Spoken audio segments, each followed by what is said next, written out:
కేటీఆర్ మాట్లాడిండు, నిన్న హరీష్ రావు మాట్లాడిండు. అట్లాగే దీనికి సంబంధించి ఈ రోజున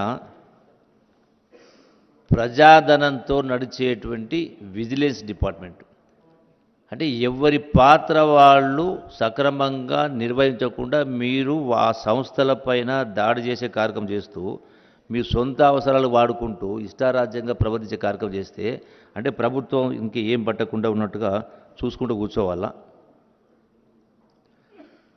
ఈరోజున మీరేదో కరెక్ట్గా పరిపాలన చేసినట్టుగా ఈ ప్రభుత్వమే మీకు తప్పు చేసినట్టుగా అంటే మీరు ఎన్ని చేసినా ఏం చేసినా ఎన్ని అవినీతి పనులు చేసినా ఎన్ని అప్రజాస్వామిక వ్యవహారాలు చేసినా ఫోన్ ట్యాపింగ్ చేసినా రకరకాలు ఉన్నాయి.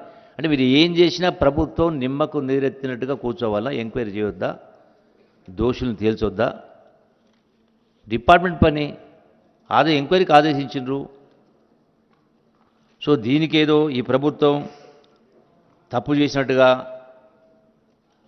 రాజకీయ కక్ష చేసినట్టుగా ఏదో పార్టీల పైన వేటాడుతున్నట్టుగా మాట్లాడుతున్నారు. కాబట్టి మీరు నిజంగానే ఏ సంబంధం లేకపోతే నిర్దోషులైతే భయపడాల్సిన అవసరం లేదు. డెఫినెట్గా ఈ ఫోన్ ట్యాపింగ్ అంశమైనా ఏ అంశమైనా ఖచ్చితంగా ఎంక్వైరీ జరగాల్సిందే, విచారణ జరగాల్సిందే, బాధ్యులపైన చర్యలు తీసుకోవాల్సిందే. ఇటువంటి సంఘటనలు పునరావృతం కావద్దు. ఏ ప్రభుత్వాలు వచ్చినా ఎవరు వచ్చినా కూడా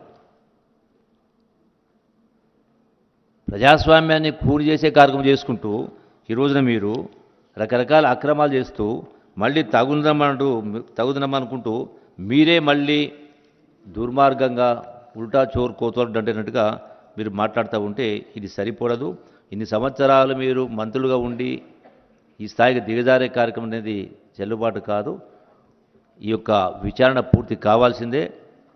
వాస్తవాలు తేలాలి. మిమ్మల్ని ఒక్కనే పిలవలే కదా, బీఆర్ఎస్ వాళ్ళు పిలిచిండ్రు, బీజేపీ వాళ్ళు పిలిచిండ్రు, కాంగ్రెస్ పిలిచిండ్రు, ఇంకెవరైనా పిలుస్తారు. అందరినీ పిలవాల్సిందే. ఈ యొక్క సిట్టు ఎంక్వైరీ పూర్తి కావాల్సిందే. ఎవరైనా దీనికి బాధ్యులు ఎవరో ఆ బాధ్యులపైన చట్టపరంగా చర్యలు తీసుకోవాల్సిందే. ఖచ్చితంగా ఇది ఒకటే కాదు. ఇంతకుముందు మా డిప్యూటీ సీఎం గారు చెప్పినట్టుగా చాలా అంశాలు ఉన్నాయి. ఈనాడు రాష్ట్రం యొక్క పరిస్థితి ఇంత అధోగతి ఎందుకయింది? ఎన్ని అవినీతి కార్యక్రమాలు జరగలేదు, ఎన్ని కబ్జాలు జరగలేదు, ఫోన్ ట్యాపింగ్లు రకరకాలు ఉన్నాయి. అన్నింటిపైన కూడా చర్యలు తీసుకోవాల్సిందే. అది ఎవరైనా సరే పార్టీలకు అతీతంగా తప్పులు ఎవరు చేసినా ఎక్కడ చేసినా 100% శిక్ష పడాల్సిందే. ప్రభుత్వం ఇంకా కఠినంగా వ్యవహరించాలి, నిర్ణయాలు తీసుకోవాలి. ఏ పార్టీ వాళ్ళైనా, సొంత పార్టీ వాళ్ళైనా, ఎవరైనా సరే తప్పులు ఎవరు చేసినా శిక్ష పడాల్సిందే. కాబట్టి మీరు ప్రజల్ని పక్కదో పట్టించడం కోసం రాజకీయంలో మొన్న ఎట్లయితే సర్పంచ్ ఎన్నికల ముందు కేసీఆర్ మాట్లాడిండో రాజకీయంగా పతనమవుతుంది కాబట్టి బీఆర్ఎస్ పార్టీ కాపాడుకోవడం కోసం దిగజారిపోయిన ప్రజలను కాపాడుకోవడం కోసం ఆ మాటలు మళ్ళీ ఇప్పుడు ఈ మున్సిపల్ ఎన్నికలు వస్తూ ఉన్నాయి. రాజకీయ లబ్ధి కోసం మీరు మాట్లాడుతుంది తప్ప 100% మీరు ఏ స్థాయిలో ఉద్యమం జరిగిందో, ఏ స్థాయిలో త్యాగాల ద్వారా, ముఖ్యంగా యువత త్యాగాల ద్వారా వచ్చిన తెలంగాణ రాష్ట్రాన్ని, ధనిక రాష్ట్రాన్ని ఆ యొక్క ఉద్యమ స్ఫూర్తికి విరుద్ధంగా, పవిత్రతకు విరుద్ధంగా పరిపాలన సాగించి అప్రజాస్వామిక పరిపాలన చేసి, అవినీతి పరిపాలన చేసి, కుటుంబ పరిపాలన చేసి, రాష్ట్రాన్ని చిన్నాభిన్నం చేసి, ఆర్థికంగా కోలుకోలేని పద్ధతిలో దివాలా దించే కార్యక్రమం చేసి మళ్ళీ ఈరోజు మీరు మాట్లాడుతుంటే ప్రజలు మిమ్మల్ని ఎప్పటికి కూడా విశ్వసించరని చెప్పని, ఇప్పటికైనా ఇటువంటి మాటలు మానుకోవాలని చెప్పని కేటీఆర్ అయినా, హరీష్ రావు అయినా, ఇంకెవరైనా వాళ్ళకు హితవు పలుకుతూ ఉన్నాం. తప్పు చేస్తే ఒప్పుకోవాలి. విచారణకు భయపడమన్నారు, దానికి పరిమితమై మాట్లాడాలా. ఒకదాన్ని కూడా జోడించే కార్యక్రమం చేస్తూ ఉన్నారు. కాబట్టి మరొకసారి వాళ్ళకు హితవు చెప్తా ఉన్నాం. Thank you very much.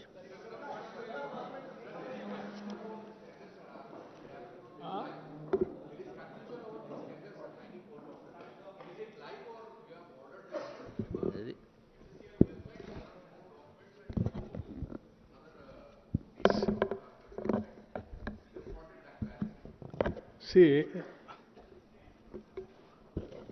I just wanted to make it very clear.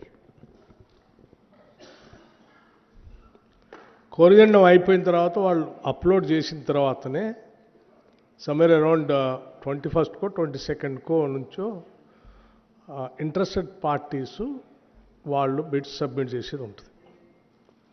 కోరిజెండమే ఇవ్వలేదు,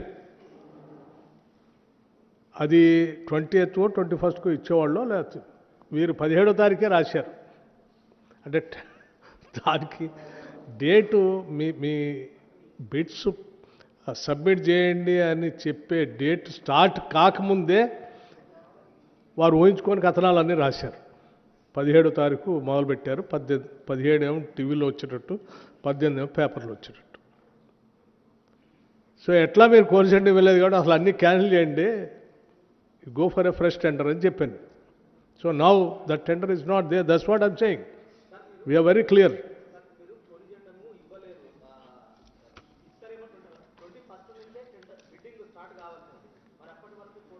అదే కదా వీరు 17 ఒక్కరు బిడ్డింగ్ మళ్ళీ ఒకసారి నేను మీకు ఇందాక చెప్పాను, ఇప్పుడు కూడా చెప్పాను. కోరిజెండం ఇచ్చిన తర్వాత 15 days టైం ఉంటుంది. ఆ కోరిజెండం ఇచ్చిన తర్వాత అసలు అందులో ఈ కండిషన్ ఉంటుందా లేదా, ఇంకేదైనా కండిషన్ ఉంటుందా, ఇంకేదైనా